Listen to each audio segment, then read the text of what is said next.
Let's look at the top 5 things you need to know about what the Chancellor said today. Number 1, income tax thresholds are frozen, which means millions of us will pay more in tax as wages rise. The pensions triple lock stays. That means pensions will rise in line with inflation. Number 3, benefits will also go up in line with inflation, something which will definitely help many people struggling to cover food and household bills. The 4th thing to think about today, help with energy bills will be cut back by around £500 per household on average, but the Chancellor has pledged more money for both the NHS and for schools. Well, with all that in mind, earlier today I got to quiz Jeremy Hunt's second in command, the Chief Secretary to the Treasury. John Glenn is his name, and I started by asking him how grim the situation is at the moment and how bad it's going to get. Well, the major driver is the inflation rate, which has been the worst it's been for 41 years. That means a massive impact across the economy. We're in recession. Today's decisions are about bringing stability, growth and support for people and public services. We want to make the recession as short and as reduce its depth as much as possible. And the OBR says the measures today mean that we will have done that by 1%. You mentioned the OBR, that's of course the Office of Budget Responsibility. Something else they said in their analysis, that real household disposable income per person is going to fall by 7% over the next 2 years, which will go back to levels of 2013. That's the biggest ever drop. And you say it's a recession. I wonder how much responsibility you, as a Conservative government, take for that. You've been in power for 12 years.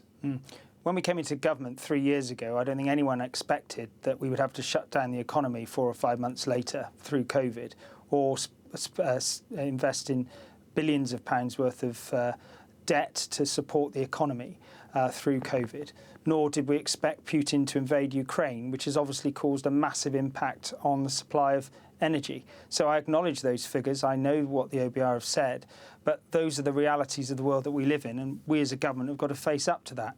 With respect to the mini-budget and what happened immediately prior to the Prime Minister and Chancellor coming in, I acknowledge that mistakes were made. Within 3 days, the Chancellor, who I work very closely with as Chief Secretary, corrected those mistakes. But what we can't get away from is the global crisis that we're in, inflationary pressures across the globe, with a third of the world's economy going into recession.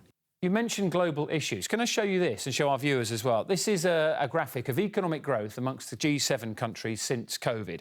And you can see USA at the top, 4.2% growth. And you've got Canada, Italy, France, Japan and Germany all growing at various rates. The only country going the wrong way is us, the United Kingdom, 0.4% in the wrong direction. The Conservative Party have built their reputation for many years as being good managers of the economy. Have you ruined that reputation? What I'm trying to do as Chief Secretary is make sure that we spend money wisely and we prioritise it on the most vulnerable. And what we've done today in terms of uprating of benefits, supporting the NHS and social care with a combined extra £8 billion, as well as assist with the schools budget, is an attempt to ensure that we don't damage our public services, that we support them. But it has involved also difficult decisions around taxes and spending as well. There's quite a bit of help in this autumn statement for pensioners. You know, every night in this programme, I don't know if you watch, but we always speak to our viewers and they get in contact with us on the 5 phone. We get hundreds and hundreds of texts every night on issues like this. And there are many people who contact us every day and they talk about some of the things they're having to change, about their parents who aren't eating an evening meal because they're trying to pay for things for their children to go to school. We've spoken to small businesses already tonight on the programme who are really struggling. What is your message to those people tonight who look at maybe some of the help, the extra help you've given pensioners and say, what about us? Well, what I would say is that I recognise how dire and difficult this is. Inflation affects all people across the economy, it affects businesses, and we've got to get a grip on it. We are getting a grip on it. We've taken tough decisions to bring stability to our public finances, but we've prioritised assisting people with those energy bills for the next 2 years. Chancellor spoke for an hour in the Commons and he never mentioned Brexit. Caroline Lucas picked up on this from the Green Party and she mentioned that lack of the use of that word. And she says, why are you ignoring the fiscal elephant, what she called an economic catastrophe of Brexit? Are you ignoring that? How much of that is to play for what we're seeing now?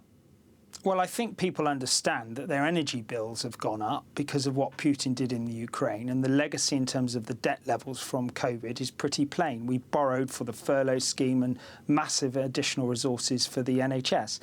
I acknowledge the decision to leave the institutional framework of the EU 6 years ago, but what I think most people want to see now is a government that grips the situation that we find ourselves in. The debates around Brexit were finished at the last election. What we've got to do now is deliver on the state of the economy as it is, and those pressures are the ones that we're dealing with, and the inflationary pressure that we've discussed that is universal affects everyone. And those decisions today will deal with that, and the OBR confirmed that too. John Glenn, appreciate your time. Thank you very much. Thank you.